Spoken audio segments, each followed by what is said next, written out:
नमस्कार साथियों, बेस्ट ज्ञान चैनल पर मैं बीरम सिंह आप सभी का स्वागत करता हूं। यहां पर आपको मिलती है डेली न्यूज़, करंट अफेयर्स, सरकारी नौकरी और योजनाओं की लेटेस्ट अपडेटेड जानकारी। इसलिए चैनल को सब्सक्राइब ना किया हो तो सब्सक्राइब जरूर कर लीजिए। वीडियो में दी गई जानकारी आपको उपयोगी लगे तो प्लीज़ लाइक जरूर कर देना। मध्य प्रदेश के कृषि और किसान कल्याण मंत्री श्री कमल पटेल हाल ही में भारत के कृषि और किसान कल्याण मंत्री श्री नरेंद्र सिंह तोमर से मिले। नई दिल्ली में इन दोनों की मुलाकात हुई। यह दोनों मंत्रियों की सौजन्य भेंट थी। श्री पटेल ने केंद्रीय मंत्री श्री तोमर का आभार माना। मंडी में अब चना, मसूर और सरसों की एक दिन में 25 क्विंटल की जो सीमा थी वह समाप्त हो गई है। यानी कि एक दिन में 25 क्विंटल से ज़्यादा फसल भी एक किसान बेच सकता है न्यूनतम समर्थन मूल्य पर। एमपी हाई कोर्ट ने ओबीसी को 14% से अधिक आरक्षण पर रोक बरकरार रखी है। मुख्य न्यायाधीश मोहम्मद रफीक व जस्टिस संजय द्विवेदी की युगल पीठ ने याचिकाकर्ताओं की अंतिम सुनवाई 15 मार्च को निर्धारित की है। साथ ही राज्य शासन को निर्देश दिया है कि जिन जिन मामलों में जवाब पेश नहीं किया गया है उन मामलों में अंतिम सुनवाई के पहले जवाब पेश कर दिया जाए। याचिकाओं में कहा गया है कि सुप्रीम कोर्ट ने इंदिरा साहनी मामले में स्पष्ट किया है कि किसी भी स्थिति में आरक्षण 50% से अधिक नहीं होना चाहिए। आपकी जो एमपीपीएससी और एमपी पुलिस भर्ती परीक्षा है उसके लिए यहाँ से एक महत्वपूर्ण फैक्ट आप याद रखिए कि मध्य प्रदेश के मुख्य न्यायाधीश है मोहम्मद रफीक। परीक्षाओं में प्रश्न पूछा जा सकता है। उप संचालक किसान कल्याण तथा कृषि विकास विभाग सिवनी द्वारा जानकारी दी गई कि जिले में 16 और 17 फरवरी को हुई असामयिक वर्षा तथा ओलावृष्टि से फसल क्षति की प्रारंभिक सूचना तहसीलों से प्राप्त हुई है। जिले की तहसीलों में अतिवर्षा और ओलावृष्टि से प्रभावित ग्रामों में विस्तृत सर्वेक्षण का कार्य राजस्व और कृषि विभाग के क्षेत्रीय अधिकारियों द्वारा शुरू किया जा चुका है। जिले के कृषकों से अनुरोध है कि वे अपने क्षेत्र में फसल क्षति की जानकारी की सूचना टोल फ्री नंबर 1800-233-7115 पर दे सकते हैं और जिला तहसील स्तर पर बीमा कंपनी भारतीय कृषि बीमा कंपनी लिमिटेड भोपाल के प्रतिनिधि से संपर्क कर सकते हैं। सिवनी के लिए नंबर है जावेद अंसारी जी के 6263511860। बरघाट तहसील के लिए नंबर है 7987165015। कुरई के लिए नंबर है आशीष पटेल जी के 8691535840। छपारा के लिए नंबर है 8878264107। केवलारी के लिए नंबर है 7999445072। लखनादौन वाले किसान इस नंबर पर संपर्क कर सकते हैं। नंबर है 7509601074। घनसोर के किसान 8839284344 पर संपर्क करें। धनोरा तहसील के किसान 8305138560 पर कॉल कर सकते हैं और फसल क्षति की जानकारी दे सकते हैं। रबी विपणन वर्ष 2021-22 के लिए ऐसे किसान भाई जिनका डाटाबेस ई उपार्जन पोर्टल पर उपलब्ध नहीं है और जिन्होंने विगत रबी और खरीफ वर्ष में पंजीयन नहीं कराया हो, उन्हें अनिवार्य रूप से समिति स्तर पर पंजीयन के लिए आधार नंबर, बैंक खाता नंबर, मोबाइल नंबर की जानकारी उपलब्ध करवाना होगी। बुशरा गोरी खान, जिनको आप फोटो में देख रहे हैं, इन्होंने 1500 मीटर दौड़ में नेशनल प्रतियोगिता में गोल्ड मेडल जीता है। तो मध्य प्रदेश की इस खिलाड़ी ने देश भर में मध्य प्रदेश का नाम रोशन किया है। याद रखिएगा, सीहोर की खिलाड़ी है कुमारी बुशरा गोरी खान, इन्होंने गोल्ड मेडल जीता है। याद रखिए, गेहूं का पंजीयन 20 फरवरी तक होगा और चना, मसूर और सरसों का पंजीयन 25 फरवरी तक होगा। तो इसमें आप ज़रूर पंजीयन करवा लें यदि नहीं करवाया हो तो, और ऑलरेडी करवा चुके हो तो आपको डॉक्यूमेंट देने की ज़रूरत नहीं होगी। खुद भी पंजीयन आप एमपी किसान ऐप के माध्यम से कर सकते हैं। कैसे करेंगे, इसके लिए लिंक वीडियो के नीचे डिस्क्रिप्शन में आपको मिल जाएगी, वहां से आप जानकारी देख सकते हैं। आत्मनिर्भर मध्य प्रदेश के अंतर्गत ग्रामीण स्ट्रीट वेंडर्स को आत्मनिर्भर बनाने के लिए मुख्यमंत्री श्री शिवराज सिंह चौहान ग्रामीण स्ट्रीट वेंडर्स को आज ऋण वितरित करेंगे। 40,000 हितग्राहियों के खातों में 10-10 हज़ार रुपये का ब्याज मुक्त ऋण आज शिवराज सिंह चौहान बांटने वाले हैं। 18 फरवरी 2021 को यह कार्यक्रम होगा दोपहर 12 बजे मिंटो हॉल भोपाल में। इसका लाइव प्रसारण भी मैं आपको देने की कोशिश करूंगा। लाइव देखने के लिए चैनल को सब्सक्राइब जरूर कर लीजिए और सब्सक्राइब ऑलरेडी कर चुके हो तो बेल आइकन यानी कि घंटी का बटन जरूर प्रेस कर देना। ये जो ऋण दिया जाना है, फल सब्जी विक्रेता, फुटकर व्यवसाय, शिल्पकार, मिस्त्री, ऐसे छोटे छोटे काम धंधे के लिए दिया जाता है। तो खास तौर पर ग्रामीण क्षेत्र के लघु व्यवसायियों को स्वरोजगार के लिए मोटिवेट करने के लिए यह ऋण दिया जा रहा है।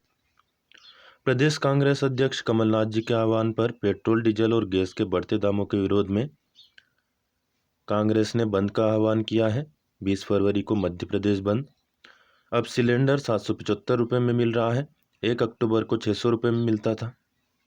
15 फरवरी 2021 को पेट्रोल के दाम 97 रुपये 20 पैसे और डीजल के 87 रुपये 40 पैसे हो गए हैं। किसानों के हित में मंडी नियमों में ऐतिहासिक सुधार के साथ ही एक और बड़ा निर्णय सरकार ने लिया है। फसल नुकसानी पर न्यूनतम मुआवजा राशि 5,000 रुपये तय कर दी गई है। इस संबंध में राजस्व पुस्तक परिपत्र में संशोधन भी किया गया है। मुख्यमंत्री श्री शिवराज सिंह चौहान ने सीधी के ग्राम पचोकर पहुंचकर बस दुर्घटना में प्राण गंवा चुकी खुशबू पटेल के पिता श्री बंसपति पटेल से भेंटकर सांत्वना दी और उन्हें 7 लाख रुपए का चेक प्रदान किया।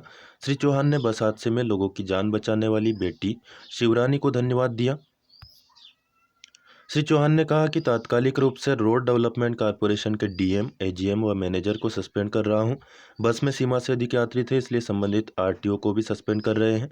कोई गलती करेगा तो उसे सजा भुगतने के लिए तैयार रहना होगा। श्री चौहान ने कहा कि सीधी बस हादसे में राहत व बचाव कार्य में पुलिस, जिला प्रशासन, एनडीआरएफ, एसडीआरएफ की टीम ने तत्परता दिखाई। बेटी शिवरानी, लवकुश लुनिया, सिविल एविएशन के कर्मचारी सत्येंद्र शर्मा ने जीवन बचाने का अद्भुत कार्य किया। तीनों को 5-5 लाख रुपए की सम्मान निधि से सम्मानित किया जाएगा। मुख्यमंत्री श्री शिवराज सिंह चौहान ने कहा कि एमपीआरडीसी के बड़े अधिकारियों को मौके पर भेजकर घाटी में आवश्यक सुधार करने के निर्देश दिए हैं। आवश्यक सुधार कार्य कराया जाएगा। साथ ही रोड के खतरनाक मोड़ को समाप्त करने के लिए भी दीर्घकालीन कार्य योजना बनाई जाएगी। वहीं ट्रैफिक का दबाव घटाने के लिए भी रीवा गड्डी रामपुर नेकिन रोड तथा जिगना भरतपुर रोड का निर्माण शीघ्र पूरा किया जाएगा। इस संबंध में भी मुख्यमंत्री ने निर्देश दे दिए हैं। कृषि मंत्री श्री पटेल ने बताया कि मुख्यमंत्री श्री शिवराज सिंह चौहान के निर्देश पर ओलावृष्टि से प्रभावित फसलों के सर्वे के साथ फोटोग्राफी और वीडियोग्राफी कराई जाएगी। गांव में क्षतिग्रस्त फसलों का आकलन पंचायत प्रतिनिधियों की उपस्थिति में कराया जाएगा। प्रभावित किसानों को आरबीसी 6-4 के अंतर्गत राहत प्रदान की जाएगी। श्री पटेल ने कहा कि शिवराज सरकार किसान हितैषी सरकार है। हर प्रभावित किसान को नियमानुसार नुकसान का मुआवजा दिलाया जाएगा। राजगढ़ जिले के 3,33,137 किसानों को फसल बीमा के रूप में 703,44,70,000 रुपये की राशि प्राप्त हुई है।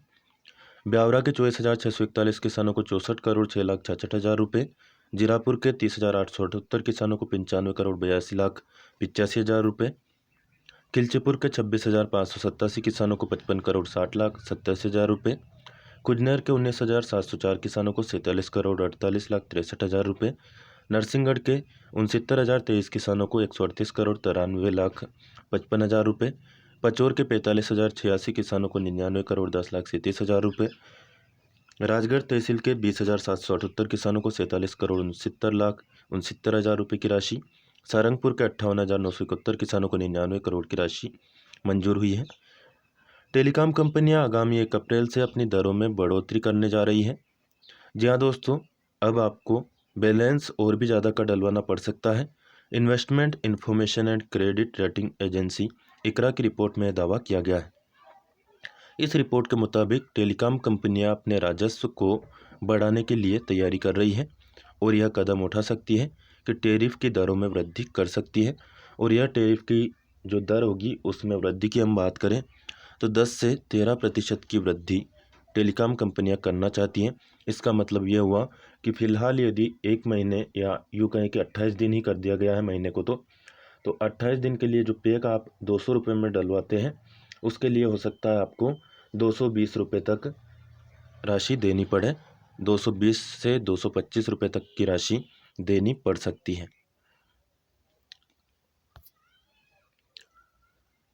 इकरा की रिपोर्ट के अनुसार दूरसंचार कंपनियां अपना राजस्व अगले 2 साल में 11 से 13% बढ़ाने पर विचार कर रही है। बता दें कि टेलीकॉम कंपनियों पर सरकार का एजीआर का बकाया करीब 1,69,000 करोड़ रुपए है, लेकिन टेलीकॉम कंपनियों ने अभी तक सिर्फ 30,000 करोड़ रुपए ही चुका है। ऐसे में कंपनियों पर इस बकाये को चुकाने का भी दबाव है। बता दें कि अब देश में 5G तकनीक पर भी काम हो रहा है। ऐसे में 5G तकनीक पर होने वाला खर्च भी ग्राहकों की जेब पर पड़ सकता है। बात करें मुख्यमंत्री किसान कल्याण योजना की तो 17 तारीख को यह राशि डलने वाली थी, लेकिन अपरिहार्य कारणों से इस कार्यक्रम को स्थगित कर दिया गया है। प्रदेश के 20 लाख किसानों को 30 जनवरी 2021 दोपहर 1:30 सागर से राशि डाली गई थी। लेकिन ऐसा नहीं है कि प्रदेश में केवल 20 लाख किसान ही हैं जिनको मुख्यमंत्री किसान कल्याण योजना की राशि मिलनी है। प्रदेश में कुल मिलाकर 78 लाख इस योजना के हितग्राही किसान हैं, जिसमें से अभी तक मात्र 38 लाख किसानों के खाते में राशि पहुंची है। शेष जो 40 लाख किसान हैं उनके खाते में फरवरी और मार्च में राशि पहुंचाने की बात मुख्यमंत्री शिवराज सिंह चौहान ने कटनी से कही थी।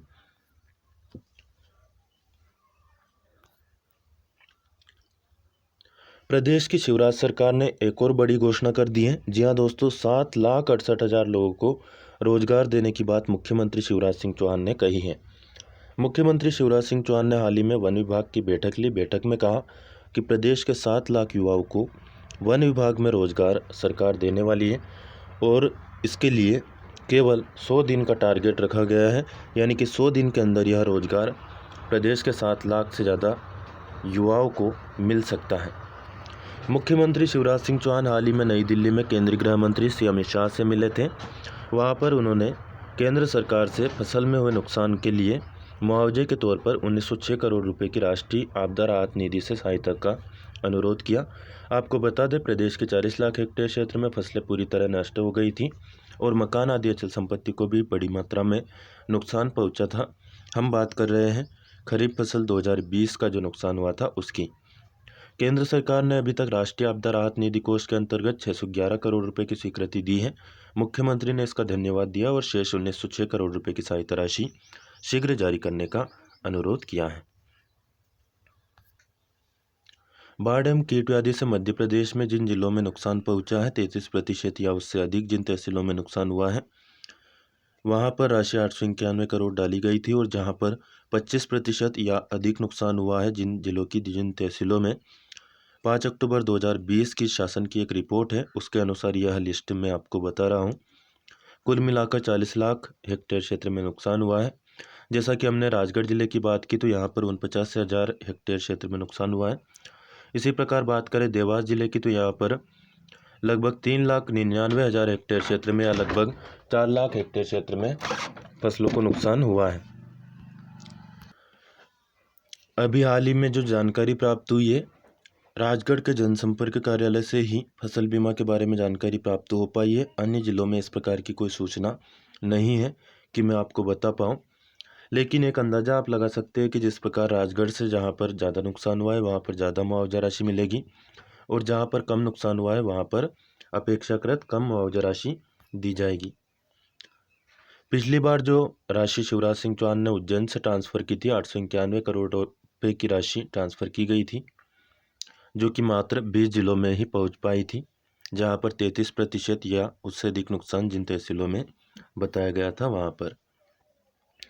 आपको बता दें, पिछली बार कमलनाथ सरकार ने 2,000 करोड़ रुपए मुआवजा बांटा था, जबकि इस बार 4,000 करोड़ रुपए का मुआवजा संभावित है, यानी कि पिछली बार की अपेक्षा ज़्यादा मुआवजा देखने को मिलेगा। लेकिन बात यह भी है कि जिन तहसीलों में नुकसान हुआ है वहीं पर मुआवजा बांटा जाएगा और ख़ास तौर पर शासन ने जो रिपोर्ट भेजी होगी, आपके पटवारी और कृषि विभाग ने जो रिपोर्ट भेजी होगी उसी के हिसाब से मुआवजा बटेगा। भले ही आपका नुकसान ज़्यादा हुआ हो या कम हुआ हो, लेकिन जो रिपोर्ट भेजी गई है उसी के हिसाब से मुआवजा सरकार देती है, क्योंकि पटवारी और कृषि विभाग ही सरकार के आँख और कान है, उसी से वह देखती और सुनती है। 37 लाख हेक्टेयर रकबे में 33% से अधिक नुकसान हुआ है। केंद्र सरकार से 34,87,000 हेक्टेयर रकबे में हुए नुकसान के लिए 2487 करोड़ 21 लाख रुपए की सहायता राशि की मांग की गई है। विभिन्न फसलों के इस बार जो समर्थन मूल्य है आप देख सकते हैं। गेहूं का 1975, मसूर का 5100, सरसों का 4650 और चना का 5100 रुपये। इस बार ध्यान दें, तिवड़ा मिले चना की खरीदी नहीं की जाएगी, इसलिए किसान चना की फसल से तिवड़ा का पौधा पहले ही उखाड़ कर अलग फेंक दे, ताकि समर्थन मूल्य पर फसल की बिक्री में परेशानी ना हो। अन्य फसलों का समर्थन मूल्य भी सरकार घोषित करती है, लेकिन उसका कोई मतलब नहीं, क्योंकि जब सरकार खरीदी नहीं कर पाती है और न ही समर्थन मूल्य की गारंटी देती है, तो ऐसे में वह घोषणा बस घोषणा बनकर रह जाती है और उसका ज़मीनी स्तर पर अमल नहीं हो पाता है। हालांकि यह अच्छी बात जरूर है कि सरकार लगातार पहले गेहूं और धान की खरीदी करती थी, लेकिन अब कुछ अन्य फसलें भी खरीदना सरकार ने शुरू किया है। वैक्सीन के मामले में एक बड़ा फैसला भारत सरकार ने लिया है। भारत सरकार चला रही है वैक्सीन मैत्री अभियान। इसके भारत सरकार ने एक और बड़ा कदम उठाया है। ये जो फोटो में आप देख रहे हैं, ये है भारत के विदेश मंत्री डॉक्टर एस जयशंकर। विदेश मंत्री डॉक्टर एस जयशंकर ने संयुक्त राष्ट्र शांति सैनिकों को कोरोना वायरस यानी कि कोविड-19 की जो वैक्सीन है उसकी 2 लाख से ज़्यादा खुराक देने का घोषणा किया है। साथियों, वीडियो में दी गई जानकारी आपको उपयोगी लगे तो प्लीज़ लाइक ज़रूर कर दें। अन्य दोस्त जो भी आपसे फेसबुक, व्हाट्सएप या टेलीग्राम पर जुड़े हैं उनको ज़रूर शेयर करें। इस चैनल को सब्सक्राइब ना किया हो तो सब्सक्राइब कर लीजिए, और सब्सक्राइब ऑलरेडी कर चुके हो तो बेल आइकन यानी कि घंटी का बटन जरूर प्रेस कर दें। कोई प्रश्न या सुझाव आपका हो कमेंट करके पूछ सकते हैं, आप बता सकते हैं। धन्यवाद। जय हिंद।